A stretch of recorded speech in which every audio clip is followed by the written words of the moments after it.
How are you, Monica? I'm well, Mr. Greenfield. How are you? I'm Thank Jerry. you for joining us today. Thank you. So I'm Jerry Greenfield. I'm one of the co-founders of Ben and Jerry's Ice Cream, and I certainly agree that there is way too much money in politics. There's way too much outside money that's coming in that's really influencing elections, so that the voice of everyday people, Iowa voters, gets drowned out by the money that's in there. And a lot of the money is coming from corporations, from the ultra wealthy, who there are essentially no limits as to how much they can put into elections. And I am concerned that our politicians are getting bought and sold, not because they want to be, but the system is such that they can't help but being completely influenced. Okay.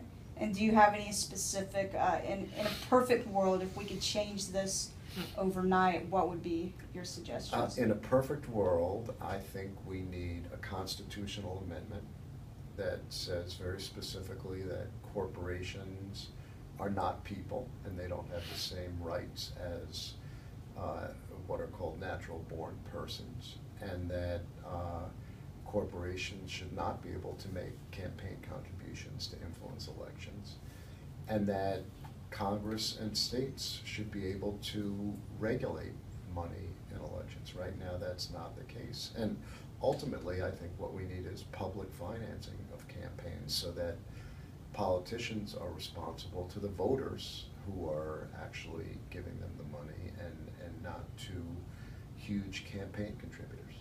Gotcha. So how do you feel about the current contribution limits on the federal level? The $2,700 in the primary, $2,700 in the general? I don't think the contribution limits for individuals is really the problem. It's the money that goes into super PACs, where there are no limits, there is no transparency, there's no accountability, you don't know where the money is coming from. These groups supposedly don't coordinate with the campaigns, but that's a joke, right? So it's just this tremendous amount of money that's coming in. So do you think this is something that the next president, whomever he or she may be, is going to have to address?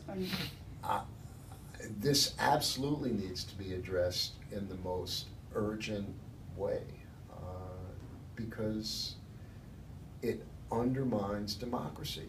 It just sort of makes everything that our democracy is supposed to be about untenable. It's supposed to be one person, one vote, not $1, one vote. Yeah. There's supposed to be, I believe, $5 billion spent in the presidential race in 2016. How many scoops of ice cream is that? Boy, $5 billion. So the problem. You need a calculator. Oh, I'm sure you can do it. The problem with talking about numbers like $5 billion is you can't possibly even imagine what it means, and so you think, oh, $5 billion, blah blah blah. It's such an enormous number, you can't fathom what it is.